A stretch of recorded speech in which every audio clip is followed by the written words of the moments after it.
सगळे मजेत ना? मजेत असलंच पाहिजे. तर बघा आज मुलांनी अशी छान चॉप आणले आणि चॉपचं काहीतरी वेगळं करूया. तर इकडे आहे ना मी चवीनुसार मीठ घेतलं आहे. आपला शलाका ऑल इन वन हा आपला घरगुती मसाला घेतला आहे. त्याच्यानंतर बघा इकडे अद्रक, लसूण आणि मिरची ठेचून घेतली आहे आणि इकडे घेतली आहे खूप सारी अशी कोथिंबीर. चॉपला अगोदर आहे ना कोथिंबीर टाकून घेते. त्याच्यानंतर आलं, लसूण आणि मिरची जी ठेचून घेतली आहे ती टाकून घेऊया. चवीनुसार मीठ, आपला शलाका ऑल इन वन हा आपला घरगुती मसाला. त्याच्यानंतर बघा थोडंसं तेल आणि हे अगदी आपल्याला आहे ना 4 ते 5 तासासाठी मॅरिनेट करून ठेवून द्यायचे. बघा आपला मसाला असा छान लागलेला आहे. तर बघा व्यवस्थित मिक्स झाले. आता हे आपण 4 ते 5 तासासाठी फ्रीजमध्ये ठेवून देऊया. तर बघा रॅपरने अगदी आपण याला व्यवस्थित पॅक करूया.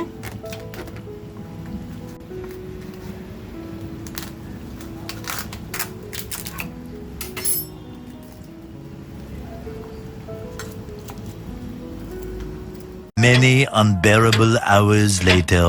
तर बघा आता आपले 5 ते 6 तास जास्त झालेले आहेत. तर आता आपण जे चॉप ठेवले होते ते बघूया.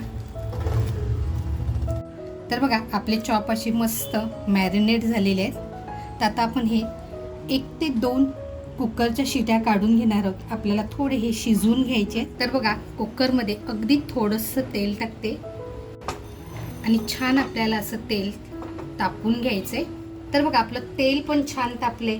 जे आपण मॅरिनेट केलेले चॉप आहेत त्या त्याच्यात आपण टाकून घेऊया.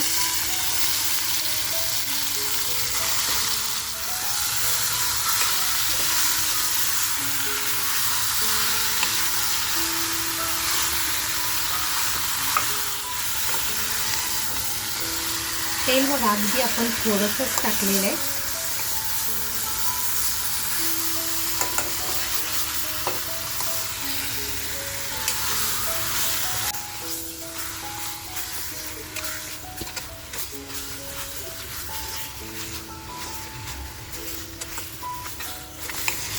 बघा आता हलकं असं पाणी सुद्धा सुटायला लागले.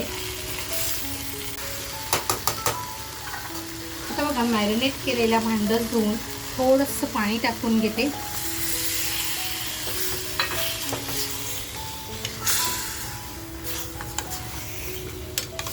आणि अगदी 2 शिट्या काढून घेणार आहे. बघा थोडंसं पाणी. आणि आता बघा कुकरला झाकण लावून आपण शिटी काढून घेणार आहोत. तर बघा आपल्याला 2 शिट्या काढून घ्यायच्या आहेत. 2 शिट्या झाल्यानंतर आपण गॅस बंद करून अगदी कुकर थंड होऊन देणार आहोत. तर बघा 3 ते 4 शिट्या आपण करून घेतल्यात. मी 2 शिट्या म्हटलं होतं पण 3 ते 4 शिट्या झाल्यात. छोटा कुकर आहे तर आपण खोलून बघूया. खरं सांगायचं ना तर सुगंध इतका जबरदस्त पसरलेला आहे की मुलांना असं जरी दिलं ना तरी आवडीने खाणार आहेत. तर आता आपलं हे चॉप शिजलेत की नाही ते चेक करूया. तर बघा आपले चॉपसुद्धा असे छान शिजलेत. तर बघा आता आपल्याला साहित्य लसूण घेतली आणि थोडीशी कोथिंबीर घेतली.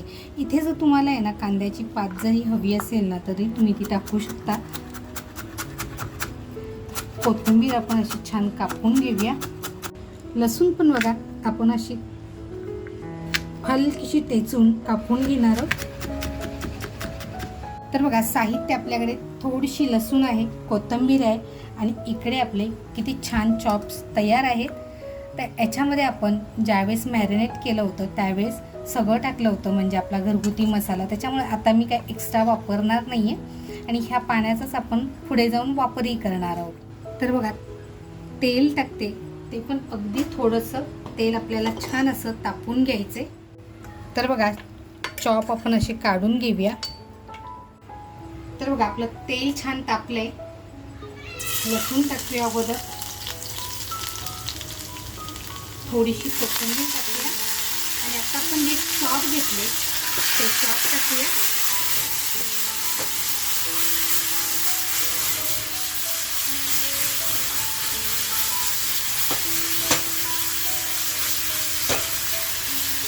बघा किती छान स्मोक बसलाय.